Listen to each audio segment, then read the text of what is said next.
जय हिंद दोस्तों। आज मैं सच्चिदानंद पाल आप लोगों के लिए लेकर आया हूं क्लास 9 हिस्ट्री चैप्टर नंबर 1 का लेक्चर नंबर 2 फ्रेंच रिवॉल्यूशन। ठीक है, बहुत बोरिंग सा इंट्रो हुआ, कोई बात नहीं, बोरिंग को इंटरेस्टिंग बनाते हैं इस कोट के साथ। A ship in a harbour is safe but that is not what ships are built for. जो एक शिप होती है, एक पानी वाला जो जहाज है, वो जब किनारे पर रहता है ना, सेफ रहता है, उसको कुछ नुकसान नहीं होता है। बट शिप उस चीज के लिए नहीं बना होता है। जैसे तुम्हें भी घर पे बहुत आराम मिल रहा होगा, आराम से पड़े हुए होगे, लेकिन सोचो तुम उस चीज के लिए नहीं बने हो। अगर लाइफ में सब कुछ स्मूथली चल रहा हो, एकदम आराम से लाइफ बढ़िया चल रही है, तो इसका मतलब तुम उस चीज के लिए नहीं बने हो। तुम्हें उसे और टफ बनाना पड़ेगा, कुछ ऐसा करना पड़ेगा जो तुम्हें टफ लगे और उसे अचीव करना पड़ेगा। ठीक है, दो शिप है, उसका काम क्या है? उसका काम है समुद्र में जाना, उस वहां जो तूफान आ रहे हैं उनको झेलना। नहीं तो वो खड़े खड़े सेफ पड़ी रहे, उसके लिए थोड़ी बनाई गई है शिप। वैसे ही हम सब लोग हैं, हम लोग का काम ये नहीं है कि बस कंफर्ट जहां मिल गया वहां रुक जाए। हमें हमेशा उससे आगे बढ़ना है, जहां तक हमारा पोटेंशियल है हम उसको अचीव करने की पूरी कोशिश करेंगे। तो हमने क्या पढ़ा था अभी तक हमने फ्रेंच रिवॉल्यूशन का थोड़ा सा बैकग्राउंड देखा था, सोसाइटी देखी थी, और देखा था कि स्ट्रगल क्या चल रहे थे, क्यों हुआ रिवॉल्यूशन, हम वो जानना चाह रहे थे। हमने यहाँ तक पढ़ा था कि क्या स्ट्रगल्स थे सरवाइव करने के लिए, और हम इस टॉपिक से स्टार्ट करने वाले थे। एक growing middle age envisages an end to privilege. एक मिडिल क्लास का राइज हुआ। ठीक है, मिडिल क्लास आया जो एनविसाज कर रहा था, मतलब जो चाह रहा था क्या, कि जो प्रिविलेजेस मिले हुए हैं नोबिलिटी और क्लर्जी को, वो प्रिविलेजेस खत्म हो जाएं। सिंपल। अच्छा, in the past, peasants and workers had participated in revolts against increasing taxes and food scarcity. जो peasants थे और वर्कर्स थे, ऐसा नहीं है कि वो फ्रेंच रिवॉल्यूशन में पहली बार रिवॉल्ट करने जा रहे थे, पहली बार सरकार से लड़ने जा रहे थे, वो पहले भी लड़ चुके थे। ठीक है, ऐसा नहीं कि वो बहुत पहली बार करने गए थे, वो पहले भी लड़ चुके थे। बट उस टाइम क्या था, they lacked the means and programs to carry out full scale measures that would bring about a change in the social and economic order. पर उस टाइम क्या था, उनके पास वो मीन्स नहीं थे, वो तरीके नहीं थे जिससे वो इतने बड़े स्केल पे रिवॉल्ट कर पाए, जिससे क्या हो, सोशल और इकोनॉमिक कंडीशन चेंज हो पाए। प्रोटेस्ट पहले भी किए हैं, विरोध उन्होंने पहले भी किया, बट तब उनके पास ये कैपेसिटी नहीं थी कि वो अपनी कोई भी बात मनवा पाए। This was left to those groups within the third estate who had become prosperous and had access to education and new ideas. तो ये जो बात थी कि एक चेंज लाना है सोसाइटी में, सोसाइटी का स्ट्रक्चर जस्ट नहीं है, न्यायपूर्ण नहीं है। ठीक है, कोई को किसी को प्रिविलेज मिल रहा है, किसी को कुछ नहीं मिल रहा है, उससे सब कुछ लिया जा रहा है। बेचारा जो जितना गरीब है वही टैक्स ही दे रहा है, जिनके पास भर भर के पैसा है वो टैक्स नहीं दे रहे हैं। तो ये काम किनको दिया गया? ये काम दिया गया थर्ड स्टेट के ही लोगों को, ऐसे लोग जो ज्यादा पढ़े लिखे हैं, ज्यादा पैसा है। ठीक है, थर्ड स्टेट में हमने देखा था ना कि बिजनेसमैन भी थे, प्रोफेशनल जैसे लॉयर वगैरह भी थे। तो उन लोगों का भी ये काम था कि तुम सोचो, तुम तो खाली बैठो ना, तुम सोचो, तुम्हें तो एक अच्छी जिंदगी मिल रही है, तो सोचो इसके बारे में। 18th century witnessed the emergence of social groups termed the middle class who earned their wealth through 18th century में एक नया सोशल ग्रुप इमर्ज होता है, निकल के आता है, जिसको कहते हैं मिडिल क्लास। मिडिल क्लास मतलब पहले के सिस्टम में मिडिल क्लास जैसा कुछ नहीं था, या तो बेचारा बहुत गरीब था, और या तो सीधे नोबल और क्लर्जी का पार्ट था, अमीर था। मिडिल क्लास होना रेयरली रेयरली किसी को मिडिल क्लास कह सकते हैं। बट 18th सेंचुरी में जब इंडस्ट्रियलाइजेशन आया, तो लोग खेतों को छोड़ के इंडस्ट्रीज में जाने लगे, वहां काम करने लगे। वहां काम करने से क्या हुआ, उनकी इनकम बढ़ गई, और जब इनकम बढ़ी तो क्या हुआ, वो पुअर क्लास से ऊपर उठ गए, बट एकदम रिच नहीं बन पाए, कहीं बीच में रह गए। That is middle class. ठीक है, इस तरीके से मिडिल क्लास का राइज हुआ। क्यों राइज हुआ? Industrial revolution. ठीक है, आगे देखो, और इनका कैसे वेल्थ बढ़ा। जो फ्रांस में थे, फ्रांस में कैसे लोग मिडिल क्लास में आए, तो एन एक्सपेंडिंग ओवरसीज ट्रेड, मतलब जो ओवरसीज ट्रेड है, दूसरे देशों के साथ जो ट्रेड हो रहा है वो बढ़ गया। जैसे जैसे वो बढ़ रहा था वैसे वैसे इनके पास पैसे और आ रहे थे। And the second point is from the manufacture of goods such as woolen and silk textiles that were either exported or bought by the richer members of society. दूसरा क्या था, वो मैन्युफैक्चर कर रहे थे गुड्स। कैसे goods? Woollen and silk textile. Woollen textile, textile मतलब कपड़ा होता है, ठीक है। तो वुलन और सिल्क के क्लोथ्स बना रहे थे, जिसको या तो वो किसी दूसरे देश में बेच देंगे या उसी फ्रांस में रहने वाले अमीर लोग खरीद लेंगे, जिससे इनको पैसा मिलेगा और ये क्या होंगे, और ग्रो करेंगे। In addition to merchants and manufacturers, the third state included professionals such as lawyers or administrative officials. इनके अलावा भी, ठीक है, मर्चेंट्स मैन्युफैक्चरर्स के अलावा भी थर्ड स्टेट में लॉयर्स थे, ठीक है, लॉयर्स थे और एडमिनिस्ट्रेटिव ऑफिशियल्स थे, वो लोग भी थे। All of these were educated and believed that no group in society should be privileged by birth. ये सब के सब एजुकेटेड थे और ये बिलीव करते थे किसी को भी सोसाइटी में बाय बर्थ कोई प्रिविलेज नहीं मिलना चाहिए। कहने का मतलब, अगर जब हम लोग सब लोग एक ही प्रोसेस से बॉर्न हो रहे हैं, सब एक तरीके से पैदा हुए हैं, तो कैसे किसी को ज्यादा प्रिविलेज मिल सकती है, कैसे किसी को एक स्पेशल स्टेटस सोसाइटी में दे दे, ठीक है। जैसे इंडिया में कास्ट सिस्टम है कि कास्ट में पैदा होने से उसको कास्ट मिल गई और कास्ट की वजह से वो प्रिविलेज कह रहा है, उसे प्रिविलेज लग रहा है कास्ट, कि मेरी जाति ऊपर है। कुछ फर्क ही नहीं है, जब तब भी उसे क्या लग रहा है, उसकी जाति ऊपर है। सेम चीज जो पढ़ा लिखा है वो इस चीज का अपोज करेगा ही। क्या बेसिस है कि तुम्हें प्रिविलेज मिले, क्या बेसिस है कि तुम ऊपर हो गए हम नीचे हो गए, ठीक है। तो जो प्रोफेशन थे, लॉयर्स वगैरह थे, लोगों ने सोचा, पढ़े लिखे थे, तो उन्होंने कहा कि ये जो बर्थ से प्रिविलेज मिल रहा है नोबल्स को, क्लर्जी को, वो नहीं मिलना चाहिए, सबको इक्वालिटी मिलना चाहिए। Rather a person social position must depend on his merit. वो सोसाइटी में कहाँ स्टैंड करता है वो डिपेंड करना चाहिए मेरिट पे, उसकी काबिलियत पे। वो जितना मेहनती होगा, जितना इंटेलिजेंट होगा, टैलेंटेड होगा, उसकी उतनी रिस्पेक्ट होनी चाहिए, ना कि इस वजह से कि वो नोबल के घर पैदा हुआ या क्लर्जी के घर पैदा हुआ, ठीक है। These ideas envisaging a society based on freedom and equal laws and opportunities for all were put forward by philosophers such as John Locke and Jean-Jacques Rousseau. अब ये जो आइडियाज हैं, ये जो फिलोसफीज हैं, इनको दिया किसने? फिलोसोफर्स जॉन लॉक और जीन जैकस रूसो, जिसमें उन्होंने क्या क्या बात की कि फ्रीडम, इक्वल लॉज, ठीक है, और अपॉर्चुनिटीज फॉर ऑल मिलना चाहिए, फ्रीडम मिलना चाहिए सबको, सबको इक्वालिटी बेसिस पे ट्रीट करना चाहिए। ऐसा नहीं किसी के लिए लॉ अलग है, किसी के लिए लॉ अलग है, ठीक है, और सबको मौका भी मिलना चाहिए।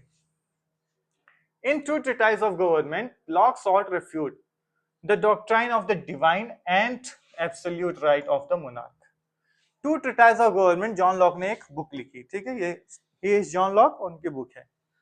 उस बुक में उन्होंने रेफ्यूट मतलब फटकार लिया, हटा दिया, डांट दिया कि ये फालतू का डॉक्ट्राइन है, doctrine of the divine and absolute right. अच्छा, डॉक्ट्राइन ऑफ द डिवाइन क्या है? ये कहता है कि जो किंग है वो किंग इसलिए है क्योंकि he is chosen bye God. Divine मतलब होता है कुछ भगवान जैसा, ठीक है। भगवान, डिवाइन का मतलब क्या होता है? जैसे भगवान ने उसे ऑर्डर दिया है रूल करने के लिए, भगवान ने उसे सेलेक्ट किया है, इसलिए वो किंग बना है। तो किंग यही कहता था। ये था doctrine of the divine and absolute right. और एब्सोल्यूट राइट मतलब किंग के पास, अब किंग को भगवान ने चुना है अपनी जनता का ध्यान रखने के लिए, तो किंग को जो सही लगेगा किंग कर सकता है, फर्क नहीं पड़ेगा ना कि जनता को क्या चाहिए क्या नहीं, क्योंकि किंग को भगवान ने चुना, भाई समझदार ही होगा। भगवान किसी मूर्ख को तो नहीं बना देंगे, हो सकता है बना दे, ऊपर वाला मेहरबान तो गधा पहलवान। Rousseau carried the idea forward. Rousseau ने इस आइडिया को और आगे बढ़ाया। Proposing a form of government based on social contract between people and their representatives. Social contract. Social contract क्या है? Social contract बताते हैं। Contract समझ में आता है? कॉन्ट्रैक्ट मतलब समझौता, दो लोग आपस में समझौता कर लें, that is contract. Social contract जो सोसाइटी में हो, कैसा कॉन्ट्रैक्ट, जैसे देखो हमने डेमोक्रेसी में बहुत बार ये चीज पढ़ी, पॉलिटिक्स में बहुत बार ये चीज पढ़ी है कि गवर्नमेंट जो होती है वो हम चुनते हैं, पर हम चलाते क्यों नहीं? क्योंकि हमारे पास टाइम नहीं है कि नहीं? हमारे पास टाइम नहीं है और हम रोज रोज ये सारी चीजें मॉनिटर नहीं कर सकते, इसलिए हमने गवर्नमेंट बनाई अपने रिप्रेजेंटेटिव्स के थ्रू। ठीक है, अब इसका एक फायदा भी है, नुकसान भी है। सोशल कॉन्ट्रैक्ट, पहले ये देखो, पहले इंसान रहते थे जंगल में, ठीक है, अगर जंगल की बात करें, जैसे जानवर ही जंगल में रह रहे हैं, तो एक जानवर दूसरे जानवर के पास आएगा तो क्या उस जानवर को डर होगा ना कि वो मार दे उसे? क्यों पता नहीं, या फिर ऐसे ही तुम किसी जंगल में बैठो और कोई रूल रेगुलेशन नहीं है तो तुम्हें डर रहेगा कि मैं यहां बैठा हूं और कोई आके मुझे चाकू मार दे। बट अब हम क्या करेंगे, अब हम एक जंगल को सोसाइटी में कन्वर्ट करेंगे। अब हम ह्यूमंस हैं तो उस समझदारी का फायदा उठाएंगे। क्या कहेंगे कि भाई सब लोग आओ, ये कुछ रूल है, ये नहीं करना। उससे क्या होगा कि एक तो हमें हमें फील होगा कि हम सिक्योर हैं, हमें कोई नहीं मारेगा। ऐसे सड़क पे तुम चल रहे हो, कोई आके पीट थोड़ी देगा। ठीक है, तो ये सोशल कॉन्ट्रैक्ट है। हमने कहा कि हम किसी को नहीं पीटेंगे, बदले में कोई हमें ना पीटे। हम क्या कर रहे हैं, हम अपने कुछ फ्रीडम दे रहे हैं, छोड़ रहे हैं कि जाने दो, हमको ये फ्रीडम नहीं चाहिए, उसके बदले में हमें सेफ्टी चाहिए, सिक्योरिटी चाहिए, जो हमें राजा दे सकता है। तो इसका मतलब गवर्नमेंट को हम क्या कर रहे हैं, गवर्नमेंट को हम अपने राइट्स दे रहे हैं। ठीक है, राइट्स दे ही रखे ना, गवर्नमेंट हमारे बहुत सारे मैटर्स में इंटरफियर करती है कि अच्छा, जैसे सपोज करो तुम्हें बाइक चलाना है, तो गवर्नमेंट आके कहती है अरे 18+ हो जाओ तब चलाना, लाइसेंस बन जाए तब चलाना। तो ये कहीं ना कहीं तुम्हारी फ्रीडम जा रही है कि नहीं? तुम्हारी फ्रीडम तुमसे छीन ली गई। तुम्हारा फ्रीडम था भाई, एक आजाद देश में रहने का क्या मतलब है कि आजादी से गाड़ी भी ना चला पाए?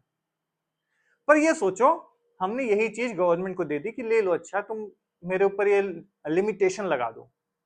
इसका क्या मतलब है, बिना लाइसेंस वाले लोग बाइक नहीं चलाएंगे और जो 18+ नहीं है वो भी बाइक नहीं चलाएंगे। तो इसकी वजह से लोगों को रूल्स एंड रेगुलेशंस पता होंगे, एक्सीडेंट्स कम होंगे।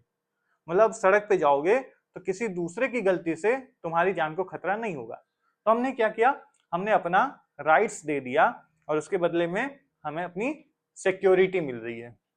ये है सोशल कॉन्ट्रैक्ट। ये मतलब लोग गवर्नमेंट से करते हैं कि गवर्नमेंट का काम ये है, बदले में वो मेरे कुछ कुछ राइट्स छीन सकती है। ठीक है, तो ये था सोशल कॉन्ट्रैक्ट का आइडियोलॉजी जो रूसो ने दिया।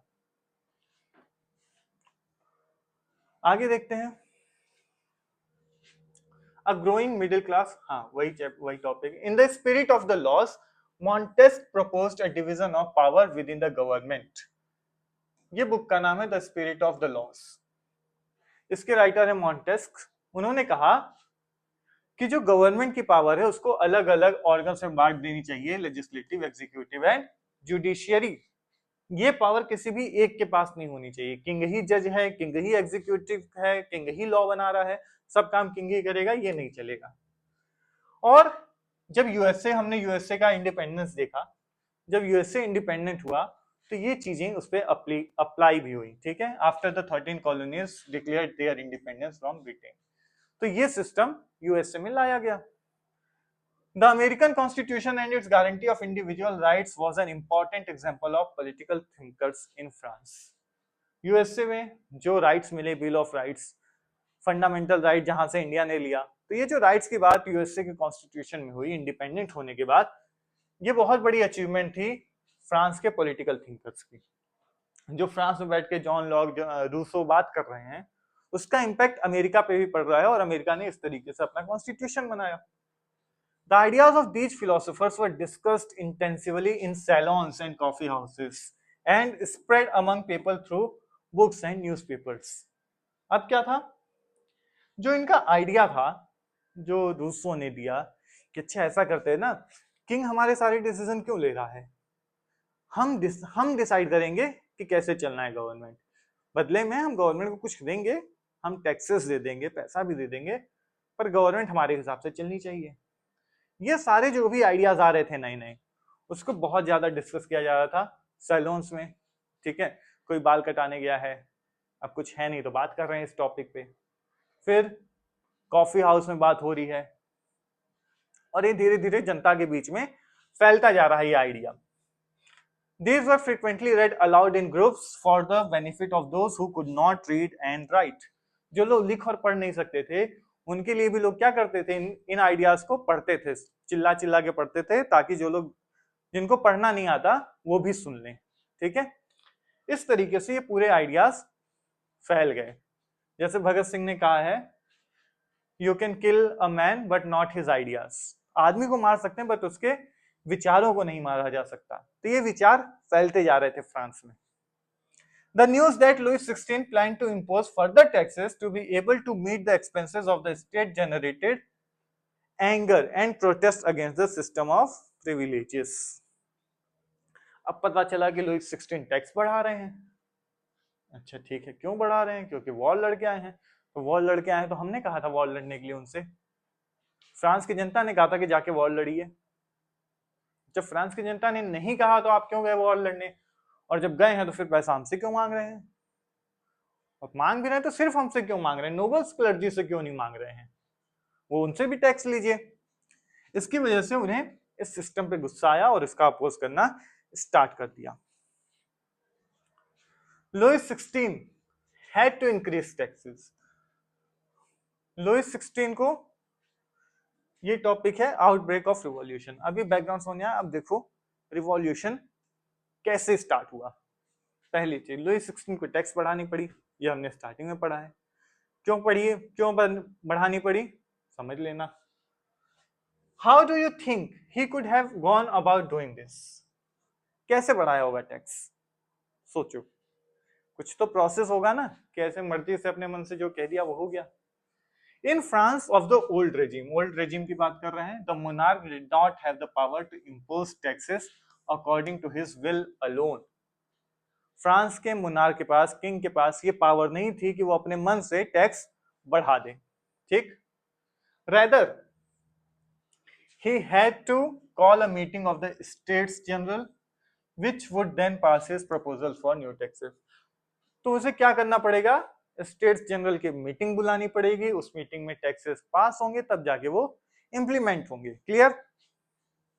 The States General was a political body to which three states and their representatives. अब जो स्टेट्स जनरल था वो एक पॉलिटिकल बॉडी थी जिसमें तीनों स्टेट्स के लोग, first state, second state and third state के लोग अपने रिप्रेजेंटेटिव्स को भेजते थे और वो डिसीजन लेते थे, ठीक। However, the monarch alone could decide when to call a meeting of this body. The last time it was done in 1614. पर चलो ठीक है, मुनार के पास टैक्स लगाने का पावर नहीं है, पर मुनार के पास मीटिंग बुलाने का पावर है। सिर्फ मीटिंग ही मतलब सिर्फ मुनार ही मीटिंग बुला सकता है स्टेट जनरल की। तो उसने स्टेट जनरल की मीटिंग बुलाई, कब? 1789 में। इसके पहले वाली मीटिंग कब हुई थी स्टेट जनरल की? तो 1614। 100 साल, 150 साल से ज्यादा हो गया, और उसके बाद फिर मीटिंग हो रही है। मतलब बाकी लोगों का ओपिनियन मैटर नहीं कर रहा है, तभी तो इतनी लेट से बातें हो रही हैं। तो क्या हुआ? मीटिंग हुई on 5 May 1789। Louis 16 called together an assembly of the States General to pass proposals for new taxes. तो बुला लिया गया सबको कि आओ, प्रपोजल है, पास करो, वोट दो और टैक्सेस बढ़ जाए। The first and the second state sent 300 representatives each.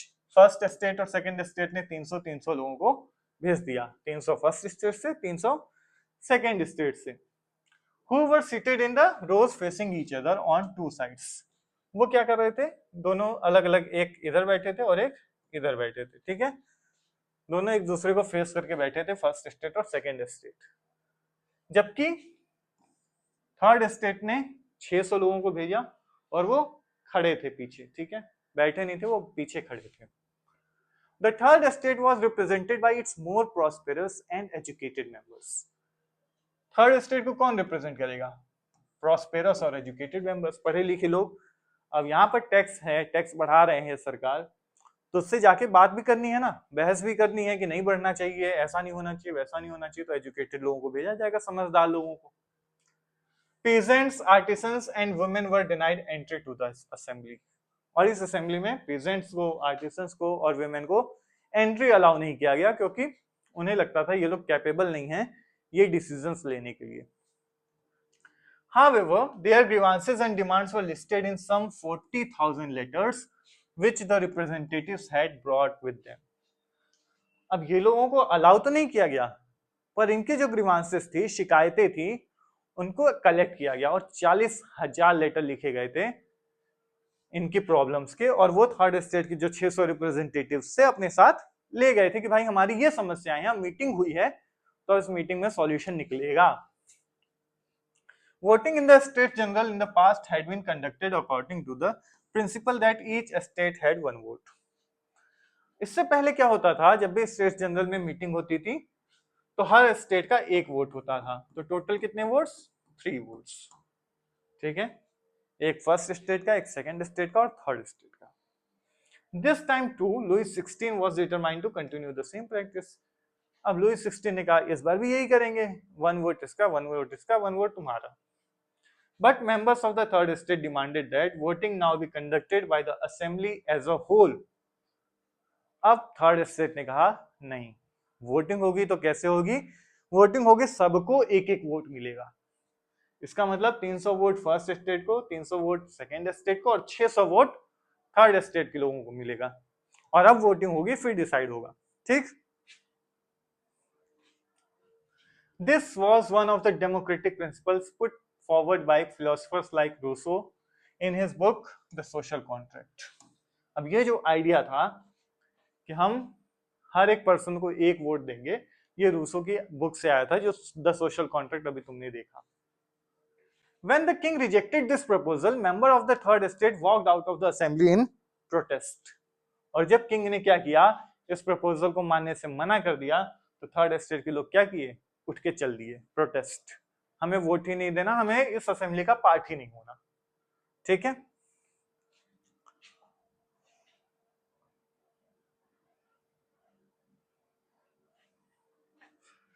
The representatives of the third state viewed themselves as spokesmen for the whole French nation. अब जो थर्ड स्टेट के रिप्रेजेंटेटिव्स थे 600 लोग, वो अपने आप को इस तरीके से देख रहे थे कि उन्हें पूरे फ्रांस के सब लोगों की बात करनी है, वो सबके बारे में सोचना है जिसकी कंडीशंस बुरी चल रही हैं। On 20 June, they assembled in the hall of an indoor tennis court in the grounds of Versailles. और वो फिर वर्सेल्स में इकट्ठा हुए और उन्होंने डिक्लेयर किया, they declared themselves a national assembly and swore not to disperse till they had drafted a constitution for France that would limit the powers of monarch. वहां पर वो इकट्ठा हुए और उन्होंने स्वोर मतलब कसम खाई कि हम यहां से तब तक नहीं हटेंगे जब तक एक कॉन्स्टिट्यूशन बन नहीं जाता जिसमें मोनार्क की पावर को लिमिटेड किया गया है। ठीक है, ये देखो, ये स्टेट्स जनरल है। यहां पर जब मीटिंग हुई थी, इस मीटिंग की एग्जैक्ट बात नहीं कर रहा, बट धीरे धीरे लेटर ऑन बाद में जब मीटिंग्स हुई तो उसमें क्या था, एक साइड थर्ड स्टेट के लोग बैठे थे और दूसरे साइड फर्स्ट और सेकंड स्टेट के लोग। ठीक है, जो थर्ड स्टेट के लोग थे वो बैठे थे लेफ्ट साइड और जो फर्स्ट एंड सेकंड स्टेट के थे वो बैठे थे राइट साइड। अच्छा, तो राइट साइड वाले क्या चाह रहे थे? फर्स्ट और सेकंड स्टेट के लोग क्या चाह रहे थे कि सिस्टम एज इट इज बना रहे। ठीक है ना, सिस्टम एज इट इज बना रहे, कोई चेंज नहीं होना चाहिए, बढ़िया चल रहा, हमें क्या दिक्कत है। पर थर्ड स्टेट को चाहिए था बहुत बड़ा चेंज। ठीक है, और एक पोएम है थर्ड स्टेट की, बताता हूं तुम्हें।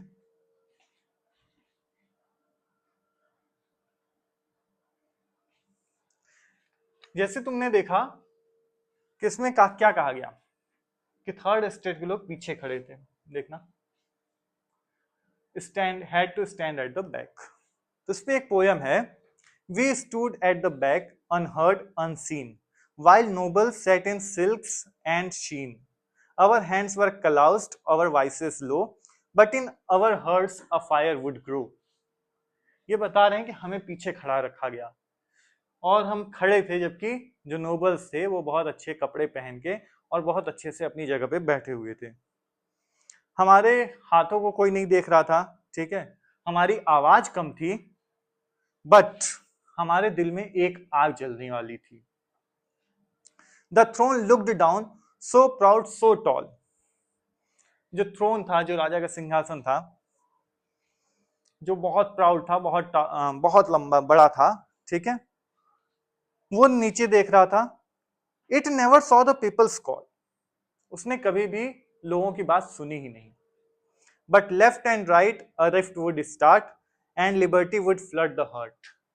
और ये जो लेफ्ट और राइट है, ठीक है, ये जो लेफ्ट और राइट है, इनके बीच में रिफ्ट बढ़ता गया, मतलब खाइयां बढ़ती गई, दोनों में डिफरेंसेस ज्यादा बढ़ते गए, और एक दिन सबके मन में क्या होगा? लिबर्टी, आजादी, फ्रीडम होगी। The chains we wore were forced by law, but truth and justice had no flaw. We rose, we spoke, we claimed our right, and history leaned toward the left that night. कहने का मतलब कि हमें जंजीरें पहनाई गई थी, जो हमें हमारे लॉ ने, कानून के हिसाब से हमें जंजीरें पहनाई गई थी, ठीक है। जंजीरें पहनाने का मतलब इनकी बात नहीं सुनना, इनको इग्नोर करना, और इनका एग्जिस्टेंस कोई फर्क नहीं डाल रहा था। बट जो सच है और सही चीज है वो होनी ही है। हम खड़े हुए, हम बोले, हमने अपना अधिकार मांगा, और हिस्ट्री में उस दिन से सबको लेफ्ट पता चल गया और पूरे लोग लेफ्ट की तरफ झुक गए, ठीक है। ये लेफ्ट राइट क्या है?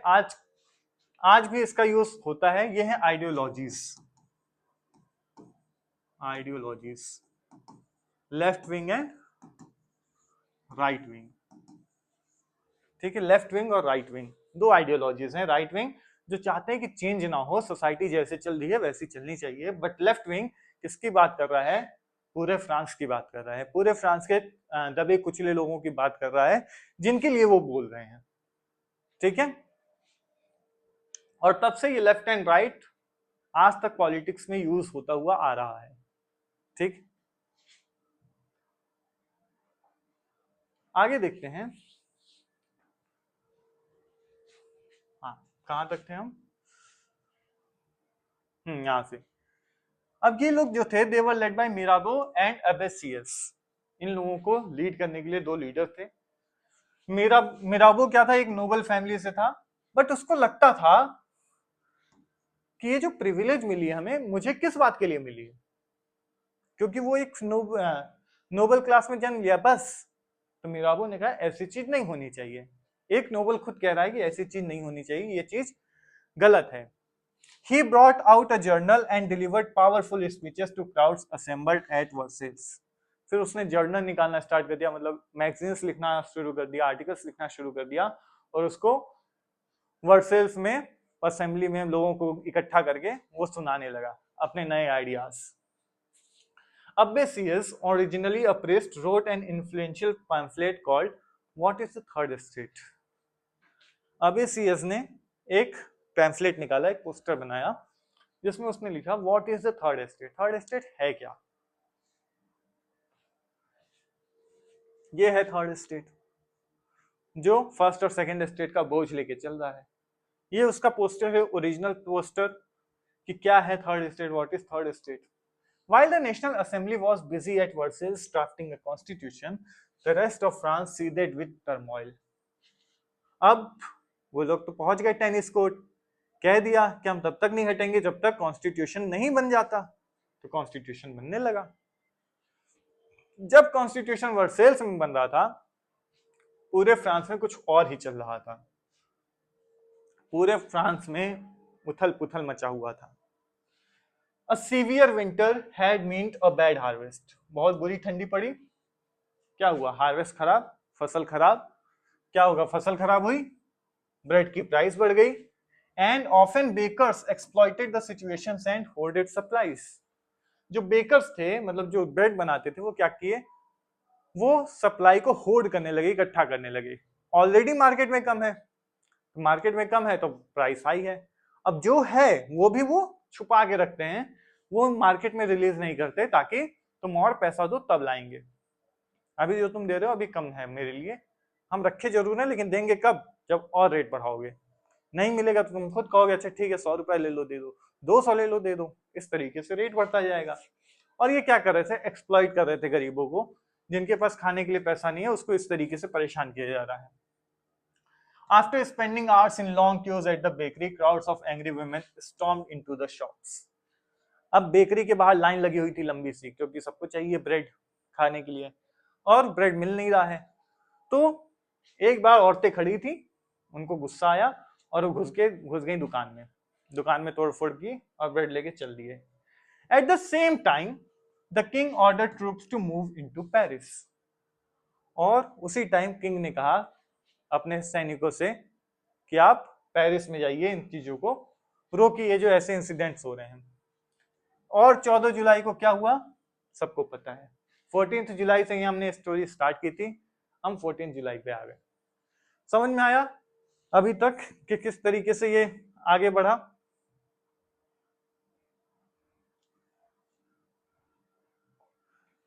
ठीक है, एक बार इसको कर लेते हैं फिर रिवाइज करते हैं। In the country side rumors spread from village to village that the lords of the manor had hired bands of brigands who were on their way to destroy ripe crops. तो पूरे country side मतलब गांव में ये खबर फैल गई कि किंग ने नहीं, लॉर्ड्स ने, जो जमीन के मालिक हैं, उन्होंने एक लड़ाई करने के लिए ग्रुप भेजा है जो हमारी जो फसल है उसको, जो पक गई है उसको तबाह करने आ रहे हैं। Caught in a frenzy of fear, peasants in several districts seized hoes and pitchforks and attacked chariots.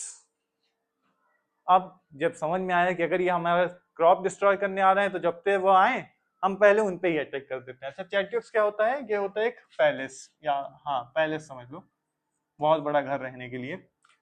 And उसके बाद उन्होंने क्या किया? दे looted hoarded grain and burned down documents containing records of the manorial dues. उन्होंने लूटा, जो अनाज थे इकट्ठा कर लिया, और जो डॉक्यूमेंट्स थे जिसपे किसी का उधारी लिखा था कि अच्छा इससे उतना लेना इससे उतना लेना, उसको जला दिया कि अब वसूल लेना उधार। A large number of nobles fled from their homes, many of them migrating to the neighboring countries. अब जो नोबल्स थे इन सारी चीजों से डर गए और अपनी कंट्री छोड़ के भी भाग गए कई लोग।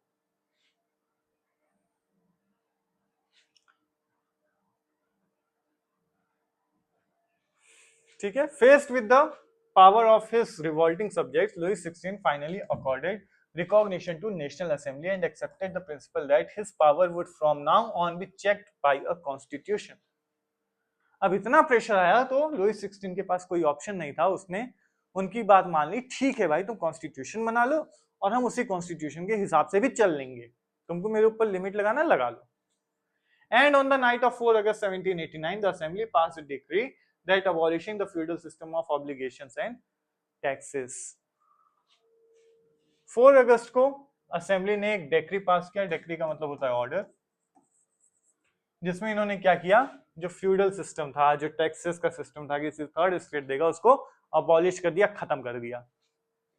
Members of the clergy too were forced to give up their privileges. जो मेंबर्स थे क्लर्जी के, उनको भी उनकी जो प्रिविलेजेस थी उसको छीन लिया गया, उनको मजबूर कर दिया गया कि छोड़ो हटाओ, अब नहीं मिलेगा कुछ, बहुत ऐश कर लिया, अब नहीं मिलने वाला है तुम्हें कुछ। Tithes were abolished and lands owned by the church were confiscated. जो चर्च को टैक्स दिया जाता था टिथिस, वो हटा दिया गया। जो चर्च के पास जमीनें थी उसको छीन लिया गया कि अब क्या करोगे तुम, अब इक्वालिटी की बात करते हैं, बहुत तुमने हमारा एक्सप्लॉइटेशन किया। As a result, the government acquired assets worth at least 2 billion livres. और ये करते करते गवर्नमेंट ने 2 बिलियन लिवर्स तक का एक्विजिशन कर लिया, मतलब जमीनें इतनी खरीद ली कि 2 बिलियन लिवर्स तक का पैसा हो गया। ठीक है, फिर आगे हम देखेंगे कि फ्रांस एक कॉन्स्टिट्यूशनल मोनार्की कैसे बनता है। उसके पहले हम एक क्विक रिवाइज करते हैं कि फ्रेंच रिवॉल्यूशन का आउटब्रेक हुआ कैसे। ठीक है, एकदम जल्दी जल्दी चलेंगे। कहानी थोड़ी सी लंबी हो गई ना। हाँ, तो देखो कहां से स्टार्ट हुआ बात। स्टार्ट हुआ कि लुईस 16 को बढ़ाने पड़े टैक्सेस। अब वो टैक्सेस बढ़ा अकेले नहीं सकता था, तो उसको क्या चाहिए थे, उसको चाहिए था स्टेट्स जनरल की मीटिंग। वो मीटिंग जो लास्ट टाइम कितने में हुई थी, 1614 में, वो 1789 में तब बुलाई गई। अब इसमें क्या था सिस्टम, इसमें सबको एक एक वोट मिल रहा था, हर पर्सन मतलब हर स्टेट को एक वोट। बट वहां पर जो थर्ड स्टेट के लोग थे उन्होंने कहा कि ऐसे नहीं वोटिंग होगी, जितने लोग हैं उतनी वोटिंग होगी, 300 तुम्हारे 300 इसके 600 हमारे, तो इस तरीके से वोटिंग होगी।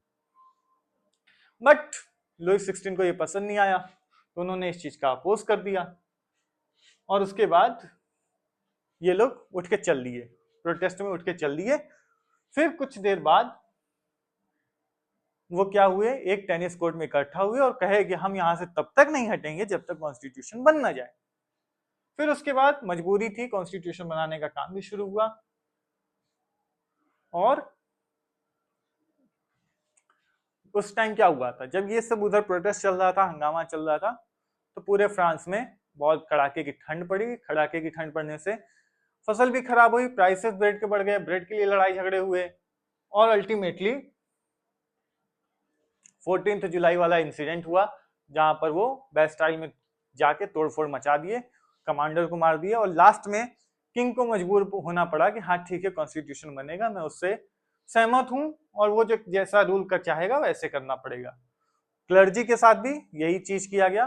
ठीक है, ये था आउटब्रेक ऑफ द रिवॉल्यूशन की कैसे आउटब्रेक हुआ, और ये रिवॉल्यूशन यहां तक कैसे आया। ठीक है, नेक्स्ट लेक्चर में हम देखेंगे कि फ्रांस अब कॉन्स्टिट्यूशनल मोनार्की कैसे बना। मतलब हमने देखा कि अब किंग तो एग्री कर चुके हैं कॉन्स्टिट्यूशन बनाने के लिए, तो अब आगे देखेंगे कॉन्स्टिट्यूशनल मोनार्की कैसे बना। ठीक है, तो इस चैप्टर को आराम से पढ़ो, ठीक है, ध्यान से, क्योंकि ये बहुत इंपॉर्टेंट है। सिर्फ इसलिए नहीं कि तुम्हारे सिलेबस का पार्ट है, उसके अलावा भी लाइफ में फ्रेंच रिवॉल्यूशन तुम्हें काफी कुछ सिखाएगा। लिबर्टी का प्रिंसिपल, इक्वालिटी का प्रिंसिपल, कितनी जरूरी है आजादी, ये सारी चीजें तुम्हें इन चैप्टर से पता चलेंगी। ठीक है, thanks for watching the video. Video को लाइक कर देना, शेयर भी कर देना, और चैनल को सब्सक्राइब कर देना।